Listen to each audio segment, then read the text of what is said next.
என்னோட weight loss ரெசிபில முக்கியமான ரெசிபின்னு சொல்லிட்டு நிறைய தடவை இது வந்து ஷேர் பண்ணிருக்கேன். இப்ப புதுசா வந்திருக்கவங்களுக்காக இதையும் ஷேர் பண்றேங்க. கோதுமை ரவை வெண்பொங்கல்ங்க. அரிசியில பண்றதை விட இது ரொம்பவே நல்லா இருக்கும். அப்படியே வந்து இதையே வந்து சாப்பிட பழகிக்கிட்டாச்சு. அரிசியில இப்ப பண்றதே கிடையாது. கோதுமை ரவை வந்து 1 கப் எடுத்துக்கிறோம் அப்படின்னா ஒரு 1/4 கப்போ இல்ல 1/2 கப்போ அளவுக்கு பாசிப்பருப்பு எடுத்துட்டு நல்லா வாஷ் பண்ணிட்டு நம்ம வந்து ஒரு 3 கிளாஸ் அளவுக்கு அந்த 3 பங்கு தண்ணி வச்சீங்கன்னா உங்களுக்கு நல்லா குழைவா வரும். இதுல வந்து மஞ்சத்தூள் உப்பு போட்டு நம்ம வந்து குக்கர்ல விசில் விட்டு எடுத்துக்கலாம்.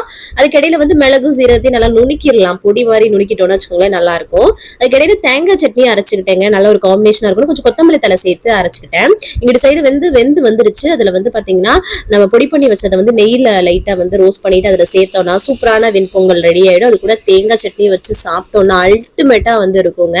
நெய் வந்து கம்மியா சேர்த்துக்கோங்க. ஸோ அதுதான் வந்து இதுல வந்து முக்கியமான விஷயம். இந்த மாதிரி வெயிட் லாஸ் ரெசிபிஸ் இதெல்லாமே பாக்குறதுக்கு நம்ம சேனல்ல சப்ஸ்கிரைப் அண்ட் ஃபாலோ பண்ணிக்கோங்க. கண்டிப்பா உங்களுக்கு யூஸ்ஃபுல்லா இருக்கும், டேஸ்டியாவும் இருக்கும். தேங்க்ஸ் ஃபார் வாட்சிங். பாய்.